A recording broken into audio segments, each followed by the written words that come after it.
Hello, let's do a tiny bookshelf tour because that way I don't have to be down on the ground, which, to be honest, I'm not in the shape to go down on the ground, and I don't want to feel like going out into the into the hallway where we have our other bookshelf and bothering Jaja. So here, let's start at the very top.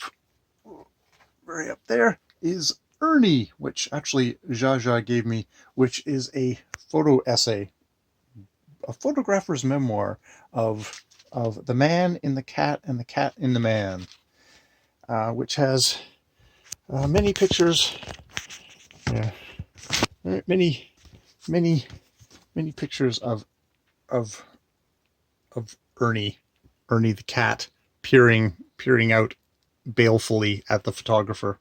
I say balefully. Maybe it's not. Um, Mendoza at his funniest, unsettling best with cats, particularly a cat named Ernie. American photographer, which I guess is the magazine versus just some American photographer.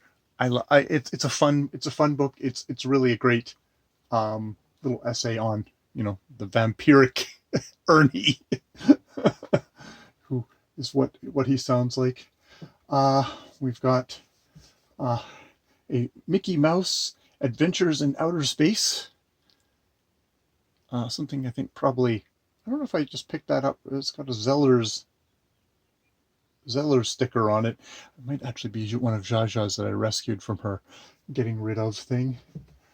We've got a short story by Joyce Carol Oates, uh, First Love. Part nightmare, part elegy, First Love traces a child's enchantment with her tormentor. Joyce Carol Oates explores the bond between victim and abuser through the tangled strands of love and fear in a young girl's mind. Whispers of family secrets, religious fervor, violations of trust, and hints of incest all haunt the stark landscape of this powerful tale of psychological manipulation and sexual obsession. Ah, Joyce Carol Oates. We have got The Essential Poe.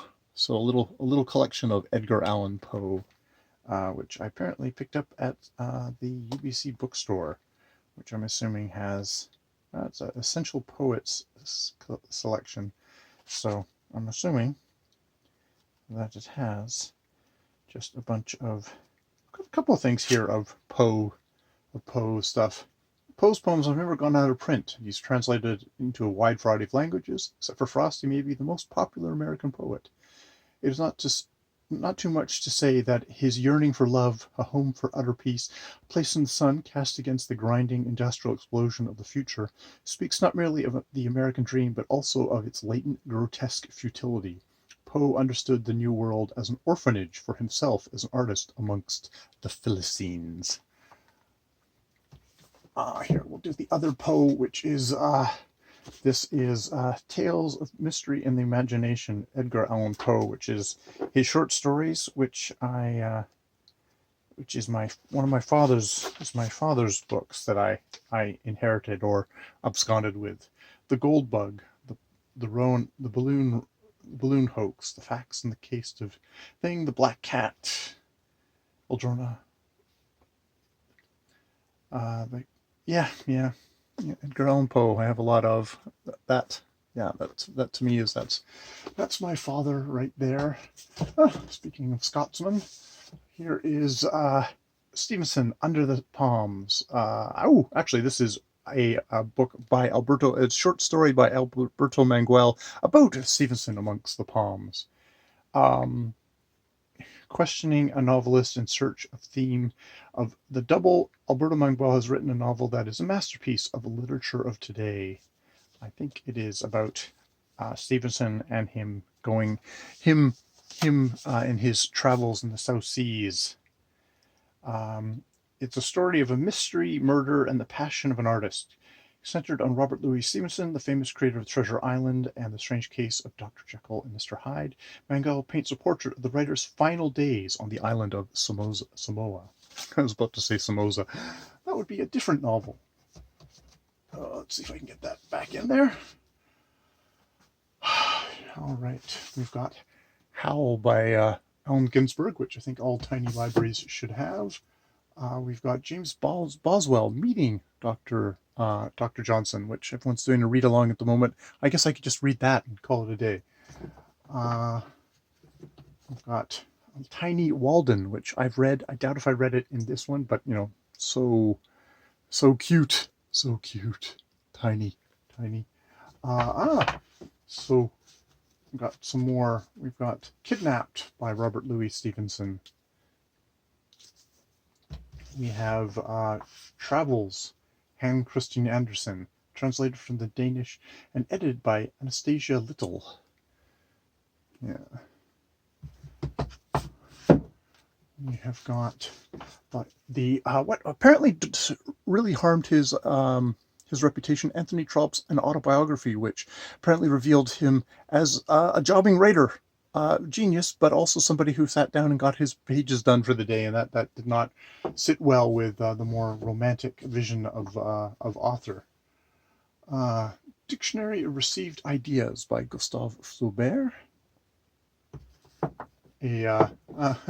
Something that I guess you don't need anymore. An A to Z Visitors Atlas and Guide of Visitors of London with the all-important London Underground on the back of it, which, was handy at the time.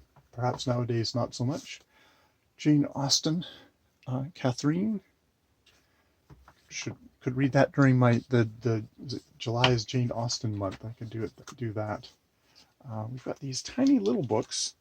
The Man Who Was, Kipling, and what is this one? We've got Without Benefit of Clergy, also Kipling. And then we've got The Lunch Poems by Frank O'Hara, where I think, somebody fell and get up. I love that poem, even if I have zero very good memory of it at the moment. Dante, The First Three Levels of Hell, first three circles of hell. Catullus, From Bed to Bed, which I love this little edition. I've carried it around with me, and I read these over and over again. Lesbian. Actually, that's probably the one I carried with me because it's far more horribly damaged, which is probably why I picked up the other one. The Grand Inquisitor, which is a little section of the Brothers Karamazov, the very bizarre section where Jesus comes back to the world and gets tortured during the Inquisition, or gets questioned by the Inquisition. Cervantes, The Jealous Extremadurian, which I bet was probably from Don Quixote. Bartleby, which I've read, by Herman Melville. Henry David Thoreau, Walking. I picked up a bunch of these at a certain point, obviously. Mother Goose. Should actually look at that one. Michael Montagna, 4 essays. What's this? Translated by M.A. Screech, from Saved by the Bell fame. Dorothy Parker, The Big Blonde and Other Stories. They came out with these, and I just kept on picking them up at bookstores, I think, as I found them, and that they struck my thing. Charles Darwin, The Galapagos Islands. Sir Arthur Conan Doyle, The Man with the Twisted Lip.